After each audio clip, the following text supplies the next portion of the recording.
तो फ्रेंड, आज की इस वीडियो में हम एक बहुत ही इम्पोर्टेंट इंस्ट्रूमेंट के बारे में डिस्कस करेंगे जिसका यूज सभी डॉक्टर्स करते हैं और ये एक बहुत ही इम्पोर्टेंट इंस्ट्रूमेंट है जिसका नाम है स्टेथोस्कोप। इसमें हम स्टेथोस्कोप के पार्ट्स देखेंगे, उसके कौन कौन से पार्ट्स है, क्या क्या वर्क करता है और समझेंगे कि कहाँ कहाँ पर इसका यूज़ करते हैं, कब कब इसका यूज़ करते हैं, किन किन एग्जामिनेशन के लिए। तो ये हमारा स्टेथोस्कोप है जो अलग अलग ब्रांड में आता है, अलग अलग कंपनी का आता है।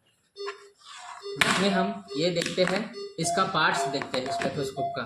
तो इसके पार्ट्स में सबसे पहला ये जो रबड़ का आता है इसे ईयर पीस बोलते हैं, ये रबड़ का ईयर पीस।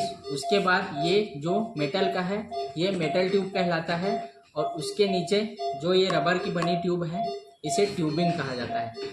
ये ट्यूबिंग अलग अलग मटेरियल से बना होता है, जिसमें ये पीवीसी का बना होता है, पॉलीविनाइल क्लोराइड का। और नेक्स्ट होता है इसका ये स्टेम होता है, स्टेम जहाँ से इसको लॉक और ओपन किया जाता है या ऑन ऑफ बोल सकते हैं। और ये पूरा पोर्शन ये चेस्ट पीस कहलाता है, जिसमें दो पार्ट्स होते हैं। ये इधर वाला डायफ्राम कहलाता है और ये पीछे जहाँ पे ये छोटा सा होल है ये बेल कहलाता है। ये एक बहुत ही इम्पोर्टेंट पार्ट है इसका। ये हाई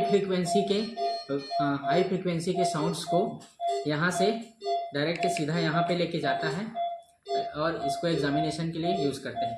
इसका यूज़ हम अलग अलग एग्जामिनेशन के लिए यूज़ करते हैं।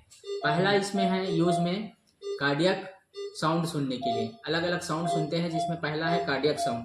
कार्डियक रिलेटेड प्रॉब्लम अगर पेशेंट को है तो हम पेशेंट को कार्डियक अस्कल्टेशन करने के लिए इसका यूज़ करते हैं, ताकि उसको हम फाइंड आउट कर सके क्या प्रॉब्लम है।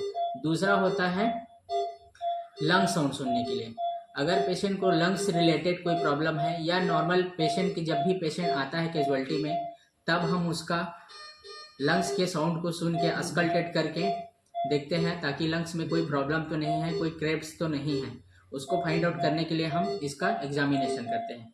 तीसरा होता है इंटेस्टाइन साउंड, एब्डोमेन साउंड बोल सकते हैं। एब्डोमेन साउंड में हम देखते हैं कि इंटेस्टाइन का साउंड चेक करते हैं, उसमें कोई बॉवेल्स तो नहीं है, ये चेक करने के लिए हम इसका यूज़ करते हैं।